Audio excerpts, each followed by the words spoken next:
Il y a un truc marrant sur les aires de camping-car, tu sais, moi depuis que je vis en fourgon aménagé, j'ai l'habitude de dormir de partout, aussi bien sur une petite place sur un village que dans un magnifique spot en pleine nature. Des fois on squatte aussi, les petites aires de camping-car comme ça sont complètement gratuites, il y en a des super bien.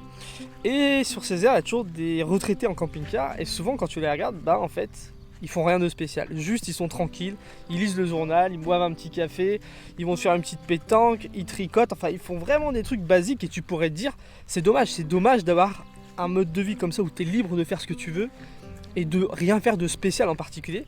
Mais en fait quand tu discutes avec eux tu te rends compte qu'ils ont passé leur vie à bosser, qu'à la retraite ils ont découvert qu'en fait ils auraient pu vivre en fourgon toute leur vie en fait. Ils se disent mais quelle bêtise j'ai fait des fois d'avoir passé ma vie à bosser pour avoir une grande maison, pour avoir une grosse voiture et tout, alors que depuis toujours j'aurais pu avoir un mode de vie plus simple. Et en fait ce qu'ils font c'est juste avoir un mode de vie très simple et moi je les comprends. Et d'ailleurs on va parler de simplicité aujourd'hui, on va surtout parler de minimalisme. Je voudrais t'expliquer un grand principe si toi aujourd'hui tu veux te lancer dans le minimalisme, si tu t'intéresses au minimalisme, vraiment le grand principe qui va te suffire pour te simplifier la vie au quotidien. Et je vais t'expliquer aussi pourquoi je me considère plus aujourd'hui comme un minimaliste. Alors en réalité, pour devenir minimaliste, pour être minimaliste, il suffit de faire 4 choses. La première, c'est quoi? C'est d'être capable de se débarrasser des choses dont on n'a pas besoin. C'est vraiment la base du minimalisme. Pour certaines personnes, c'est inné. Ils arrivent à se débarrasser facilement des choses dont ils n'ont pas besoin. Et pour d'autres, c'est beaucoup plus compliqué. Pour d'autres, ça s'apprend vraiment. Il faut apprendre à le faire. La deuxième chose qu'il faut savoir faire, c'est être capable d'arrêter de faire rentrer des objets dans sa vie. D'arrêter d'acheter des objets dont on n'a pas besoin, d'arrêter de récupérer des choses qu'on peut récupérer sur le bord de la route, d'arrêter d'accepter à chaque fois qu'il y a un proche, un ami qui nous dit « Tiens, ça je m'en sers plus, est-ce que tu le veux ?» Pareil, pour certaines personnes, c'est inné, il y a des gens qui s'en foutent du matériel, ils vont rien récupérer, ils vont pas acheter, ils sont pas matérialistes du tout. Et pour d'autres personnes, c'est beaucoup plus compliqué, ça peut être même maladif, le fait de récupérer toujours plein de choses. Ces deux premiers points, ils sont importants, c'est vraiment la base du minimalisme. Si tu n'est pas capable de te débarrasser d'objets et qu'en plus t'en fais rentrer de plus en plus dans ta vie, forcément c'est un cercle vicieux, tu vas être de plus en plus encombré chez toi. Alors que si tu es capable de dire non et que tu es capable de te débarrasser des choses dont tu n'as pas besoin, c'est un cercle vertueux.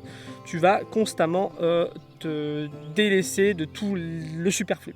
Ça c'est les deux premiers points. Le troisième point, c'est être capable de ranger les choses à leur place. C'est vraiment un côté important du minimalisme, parce que le minimalisme c'est utile pour faire des économies, ça peut être utile pour l'écologie, ça peut être utile pour l'organisation, ça peut être utile aussi, ça va être utile aussi tout ce qui est simplicité mentale, parce qu'on le sait, d'être entouré de plein d'objets, c'est quelque chose qui demande du temps, c'est pour le nettoyer, pour le réparer, pour le ranger, c'est quelque chose, il y a vraiment une emprise mentale, ça demande de la force mentale, et pour beaucoup de gens, ça fait partie du minimalisme, le fait d'être capable de ranger ses affaires à leur place. Ça, encore une fois, il y a des gens qui sont très organisés, plutôt maniaques, qui vont ranger tout le temps leurs affaires à leur place, et pour d'autres, ça s'apprend aussi.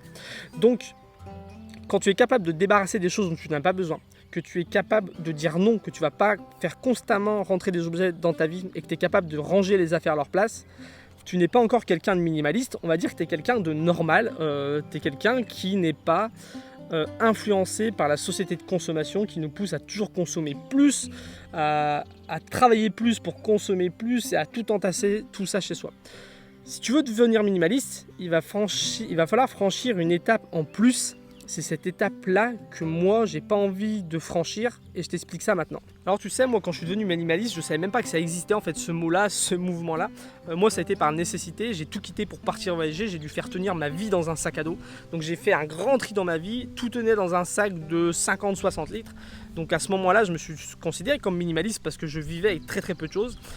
J'ai été obligé d'apprendre à me délaisser des objets dont j'avais pas besoin parce que sinon tu les transportes, c'est horrible. J'ai dû apprendre aussi à arrêter d'acheter des objets qui n'allaient pas me servir parce que pour la même raison, j'allais les transporter pour rien. Et puis j'ai appris aussi à ranger toutes mes affaires à leur place dans le sac à dos. Niveau organisation, c'était hyper important au quotidien. Mais ce que j'ai fait en plus, c'est là pour moi l'étape qui fait que je suis devenu minimaliste, c'est que j'ai commencé à réfléchir au quotidien à comment optimiser mes affaires. Est-ce que je pouvais trouver du matériel plus léger? Est-ce que je pouvais trouver du matériel plus compact? Est-ce que je pouvais me débarrasser de 2 objets et en acheter un qui fasse les 2 choses à la fois? Est-ce que je pouvais me débarrasser d'un objet même s'il m'était utile et que j'allais me débrouiller un petit peu autrement? Voilà, si tu commences à réfléchir comme ça, à optimiser tes affaires, c'est que tu deviens minimaliste. Si tu es juste quelqu'un qui est capable de te désencombrer, qui est capable d'arrêter d'être victime du marketing et de ranger tes affaires à leur place, bah c'est quelque chose de normal, on va dire. Mais la petite étape en plus, c'est vraiment le fait de chercher à optimiser ses affaires. Et moi, je te conseille pas forcément de le faire. En fait, tu vois, moi, je trouve que je me suis intéressé en fait au minimalisme parce que j'avais envie de simplifier ma vie. J'avais envie d'arrêter de me prendre la tête avec tous les objets qui m'entourent.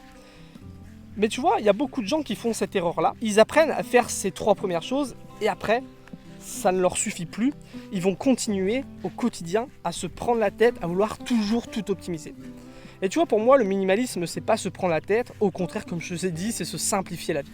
Donc, je voudrais te dire de faire attention. Si tu veux avoir un mode de vie simple, te simplifier la vie, apprends seulement à te désencombrer, apprends à arrêter d'être victime du marketing, apprends à ranger tes affaires à leur place et crois-moi que ça suffit largement. Si tous les jours tu continues à te prendre la tête, à vouloir toujours tout optimiser, ça peut devenir vraiment presque maladif. Tu sais, c'est pour moi un peu, pour faire une parallèle, j'espère que la parallèle sera pas trop voilà, bizarre, mais un peu avec l'anorexie, tu vois. Il y a des gens pour qui c'est compliqué de se stabiliser en poids par rapport à un mode de vie, par rapport à une maladie. Et ces personnes-là vont faire un régime, elles vont équilibrer leur alimentation, leur activité physique, leur sommeil, et elles vont arriver à se stabiliser à un poids plutôt, voilà, un poids qui leur convient. C'est très bien comme ça. Il y a d'autres personnes qui vont continuer à se prendre la tête, qui vont jamais être contentes et qui vont tomber dans une forme de maladie, qui vont faire des régimes toute leur vie, qui vont maigrir à un point d'avoir des problèmes de santé. Donc pour moi, c'est la même chose. Le minimalisme, il ne faut pas que ça devienne un problème mental à vouloir toujours se prendre la tête de plus en plus. Crois-moi que cette étape-là n'est pas obligatoire pour avoir une vie saine. Donc pendant ces quelques jours-là, j'ai envie de faire pas mal de vidéos sur le minimalisme. Si tu as des questions, des remarques, un avis à partager, mets-y dans les commentaires, j'y répondrai ou voilà, je ferai des vidéos en rapport avec les commentaires dans les jours qui viennent. J'ai vraiment envie qu'on ait un échange là-dessus, donc n'hésite pas à mettre des commentaires. Et si tu t'intéresses au minimalisme, va voir cette vidéo-là qui peut t'intéresser. Et sinon, je te dis à très bientôt pour la prochaine vidéo. Salut!